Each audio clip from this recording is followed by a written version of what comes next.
Hey class, Prof. JC here. I'm excited for what we're going to talk about today. We're going to look at this issue of servant leadership. This is a class obviously about service, and so we're going to look at this issue of servant leadership. And I want to juxtapose that with this idea of empowering leadership. But before we do, I've been sharing this with all my classes this week. There's something I want to share with you real quick that it's just been on my head. It's been in my mind. So I am currently working on my dissertation for my doctorate, and hopefully I'll get that done by the end of this year. It's just a lot of writing, but because I'm ADD, I need some kind of noise, some kind of music, or I'll even listen to podcasts. I'll watch documentaries. I love to watch business documentaries, business movies, sermons, pastors, whatever. I love to listen to all of that music, whatever it is, while I'm working. Well, recently here, there's been, how YouTube suggests videos for you, and that's a dangerous thing because it sends you down this hole. One of the videos it suggested for me was of a band that I got to be honest with you, I absolutely love. I grew up in Indiana, and so I'm a huge fan of classic rock. Now, this band isn't classic rock, but they were back in the 80s and 90s. It was kind of their heyday, and it's the band Def Leppard. And I actually was able to go watch them. They did a residency in Las Vegas, I think about 4 years ago. And so Buddy and I were there, and we actually got to see him in concert. Phenomenal. Joe Elliott, his voice, the band, they were incredible.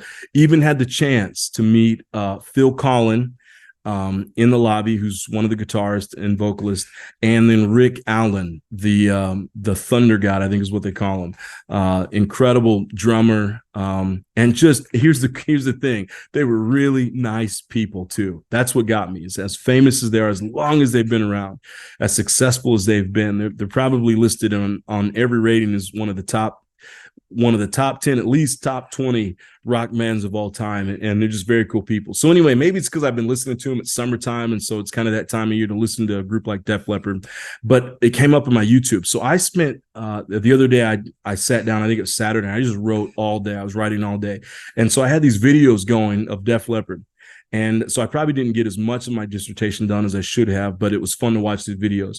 Well, there was a theme that kept coming through. Joe Elliott, who's the lead singer, will get on and he'll say Captain's Log, and he'll talk about the city they're in, the show they're going to do that night, and he'll just kind of talk about what that city's like. And then after they come off stage, he'll show up and talk about how great it was to be in that stadium, and then it shows cameras of them in that stadium. And it's just very cool to watch. You can watch them on YouTube as well. But here's something he kept saying over and over and over again, is he said, as a band, and he's talking about Def Leppard here, they've been around 47 years, y'all. They got started in 1976. He said, we don't really put on great shows, and we never put on bad shows. But then here's what he said in his British accent. He said, we are consistent. He kept saying that. We are consistent. He said, probably the secret to our success is consistency. And that's just really stuck with me. And then in my own life, there's some other things that have kind of come up, and people I listen to who they start talking about that.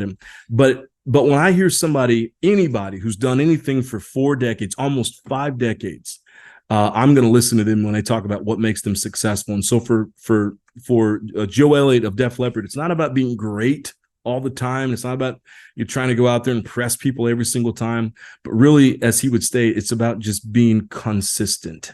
And so I just wanted to share that with you. I think that's a good reminder for all of us, is just, I want you to have a great life. I want you, wherever you go in business and leadership, nonprofit, for-profit, whatever it is, I want you to have, but here's the deal. I want you to have a great life consistently for a long period of time. I'm getting to the age now, y'all. I'm 44, in my mid 40s here. I'm getting to the age where I'm starting to see a lot of people that I grew up with, or people that were my heroes at a young age.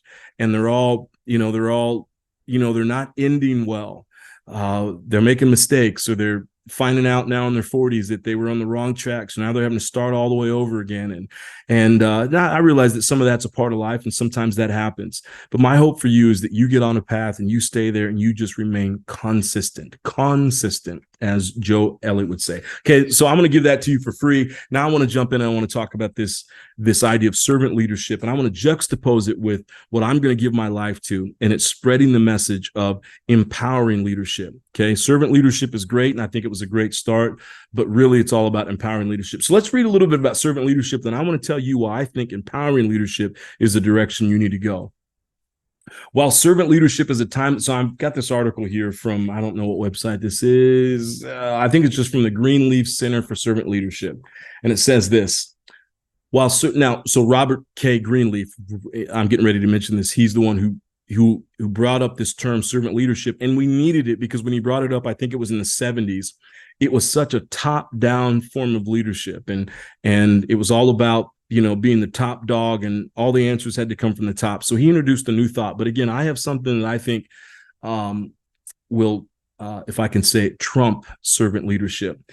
So he says this, while servant leadership is a timeless concept, the phrase servant leadership was coined by Robert K. Greenleaf in his book, Servant as Leader, an essay. So it's an essay that he first published in 1970.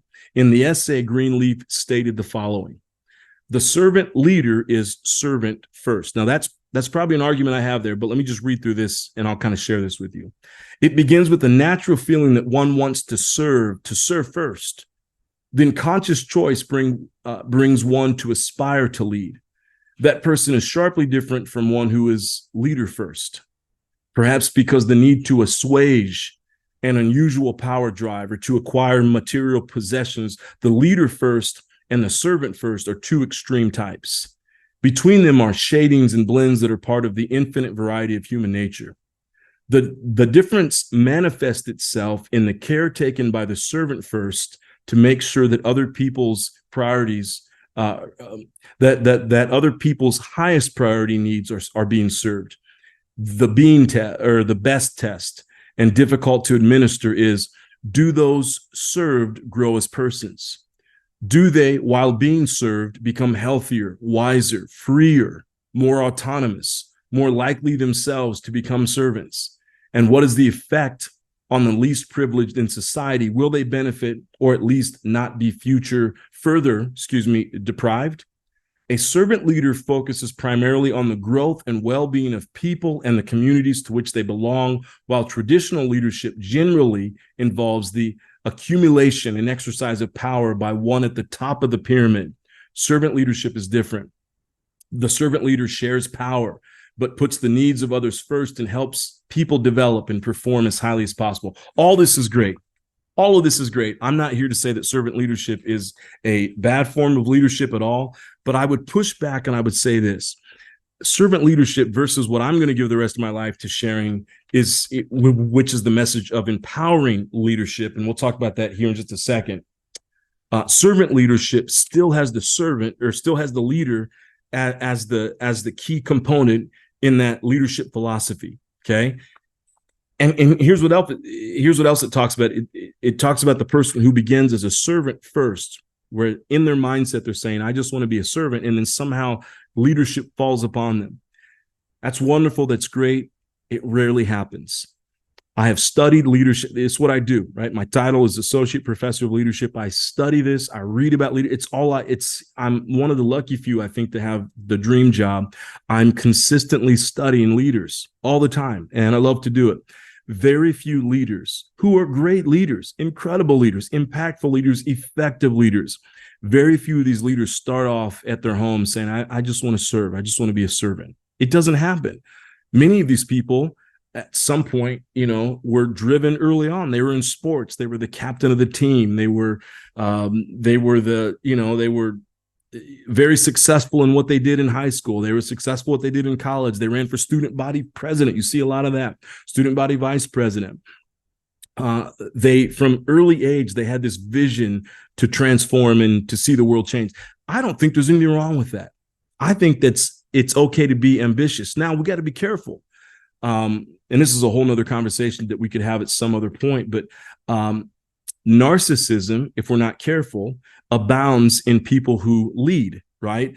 It's just a part of the nature of what happens. You see a lot of leaders who have narcissistic tendencies, but here's the deal that I need for you to know. Everybody is a narcissist at some level. There's a continuum, right? And so some of you on the call, you're all the way over here, right? If the continuum is on this side where you are the most narcissist, and over on this side you have the least amount of narcissism. We all have it, because what narcissism means, it means at some level we're taking care of our own needs. We're getting our own needs met. Okay. Now the extreme narcissist does everything to get his or her needs met. Everything they say, everything they do, it has nothing to do about the thing. It has nothing to do about the person in front of them. It's always about trying to get their needs met. And over here, right, on the other side, the other extreme is the person with, slight narcissism, but maybe their needs aren't getting met as much as they need to, because they're not asking for what they want, right? So we need to understand that. The research, the data shows we're all narcissists. It's just a level of it. So those with higher forms of narcissism, and I've been able to work with some leaders before, I always share with them, hey, put that narcissism to use for the good of the community, for the good of the organization, for the good of the people that you work for. Okay. And that's where this idea of empowering leadership comes in that I want to talk about. Servant leadership still has it requires that you have to have a servant first, but I don't see that happens a lot of times. I think there are a lot of people who are very good at leadership, and they've wanted to lead since they were 10 years old. Right. But here's what I think is a better alternative to it. Okay, is this idea of empowering leadership. That's what I'm going to give my life to. Now, I'm going to give you, in this talk, we're going to give right here, the 6 stages of empowering leadership. Okay, and what you're going to see, and I think the difference is this: servant leadership still has the leader at the center of it, the leader as the servant. It still puts a lot of attention on that person. It's helping other people reach their full and highest potential, but they still have to answer to you. But you're just doing a great job being a servant leader. Okay. There's nothing wrong with this. It's a great place to start. Empowering leadership, in my opinion, is a humble form of leadership, because it really is. It's giving power away to other people. It's letting other people lead. It's letting other people stand in your shoes as the leader, giving them what we're getting ready to talk about here. So here's the first stage of empowering leadership. Number 1, you have to find the right person. You've got to find the right person. I won't spend too much time on this, but if you empower the wrong person, it's going to be bad for you. It's going to be bad for the organization. It's going to be bad for the people around you. So that's going to take time. You can't just, and here's something that I've learned the hard way. You cannot empower everybody, especially with the definition of empowerment that I'm getting ready to give you here. Okay. And some people don't want to be empowered. They want to show. I've had people tell me this before. I've had people push back on me and say, don't empower me, JC. I don't want to be empowered. I just want to show up and have you tell me what to do my 8 hours, get my check, and go home and have my barbecues and my beer. There's nothing wrong with that. Okay. That's the life they want to live. Okay. So you've got to be careful who you empower. You've got to find the right person. Okay. And here's the reason why is number 2. Here's the second stage of empowering leadership, because you're going to give power away. This is the basis of empowerment. And it's stronger than delegation. Delegation means I give you work that I already have on my plate, and I'm delegating this work to you. Empowerment, right? And so if I delegate it to you, I expect you to get it done and give it back to me, and then I'll pick it up from there. Empowerment says, no. I'm giving the power that I have, okay, in my role, in this project, in this assignment, with this product, with this service, whatever it is, I'm giving the power to you. You now have the power, okay, which leads us to number 3. The third stage of empowering leadership, you're giving authority away. Okay, so as a leader, you have authority. You can hire people, you can fire people, you set direction for your team, you set direction for your organization, whatever it is, you have the ability to do that. When you empower people, you give power away. So that means the thing that you have, you're giving to them on this project, on this service. And it's not, you're not giving it all away, but on that thing that they're working on, they have full power of it. But now they also have authority. Okay. So authority means that they get to pick their team. They get to do the hiring and firing, right? That's why you got to be very careful. If you put the wrong person in this position, you put an insecure person in, you put a small-minded person in, you put someone who's got all kinds of, maybe within the company, they've got these things that they need to get back at people. They're keeping score of things that have happened to them, and they're trying to get even. That's the wrong person to put in a position of authority. But if you put the right person in, they're going to empower other people, right? They're going to bring the right people along, right? But now they have authority. They get to do the hiring and firing. They get to decide how it all works. Now, as a leader, okay, this goes back to finding the right person. The leader's job is to set the vision. Okay, it goes back to what we've talked about before. I think we've talked about before in this class. I know I certainly have in the other class. Purpose, vision, mission, right? The PVM, if you've had me before, we've talked about this.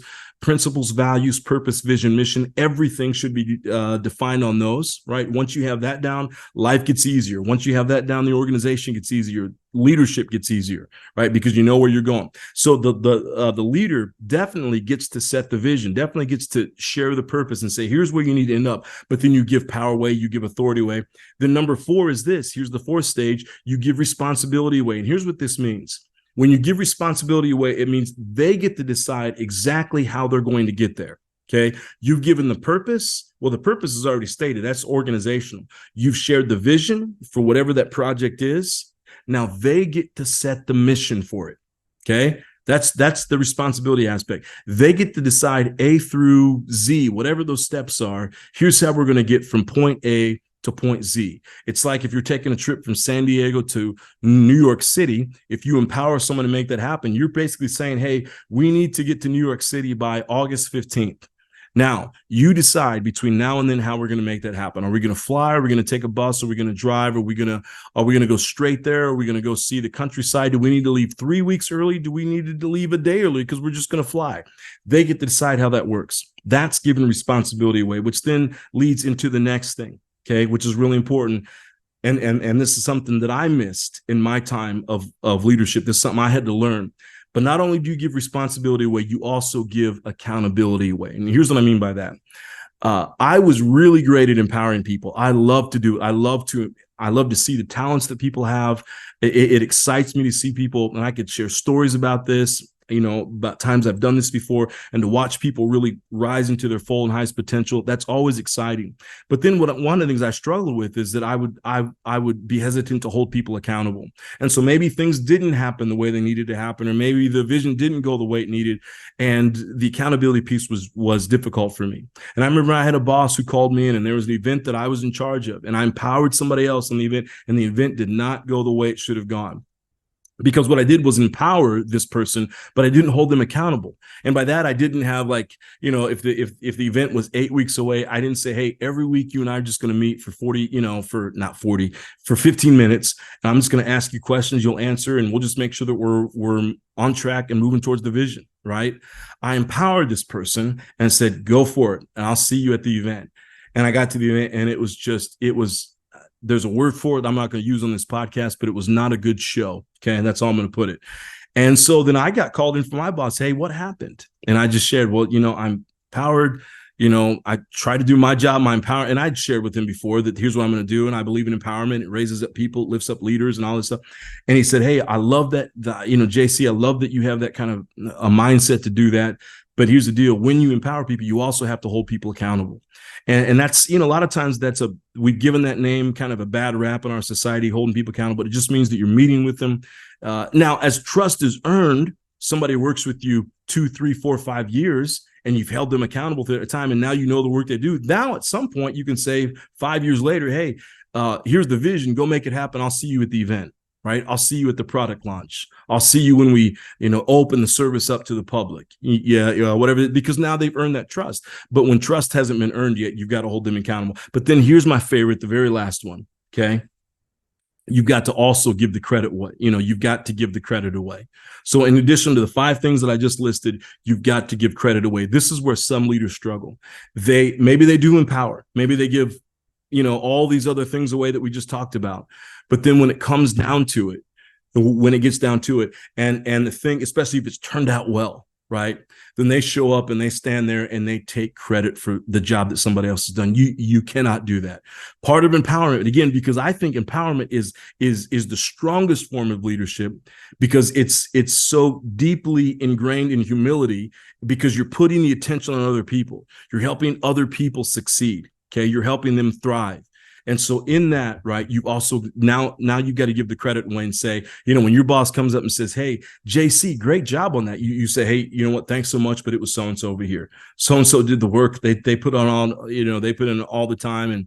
And if your boss is good and if you're working for a great organization, they're going to tap you on the back even more and say, well, it sounds like you did a great job empowering the right person. Then they're going to move over and tell that person, great job. And they might look back at you and say, man, isn't your leader a great leader to empower you to get this job done? You did an incredible job. That's how great leadership works. Now, the problem is, here's the reason why we don't do this, because we're insecure people. And oftentimes we work for insecure people, and we don't work with people who've got leadership mindsets.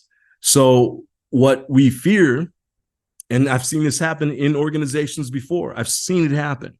What we fear is we empower someone, they get the job done, they do it well, and then the boss comes in, oh, you empowered so-and-so, they got the job. What do I need you for?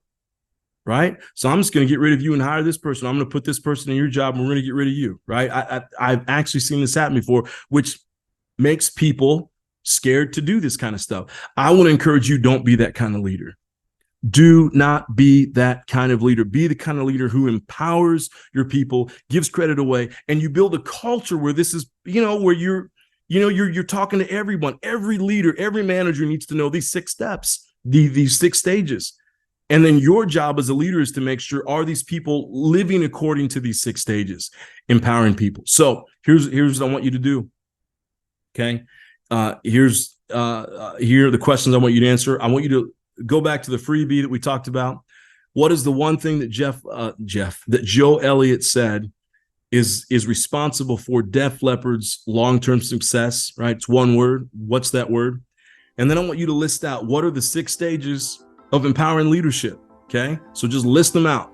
And then just in 2 to 3 sentences, tell me which one of these steps resonates most with you and is the most important step that you believe is the most important step in empowering other people. Hey, thanks so much for listening today. I look forward to reading your responses, and I'll see you on the next podcast. Take care.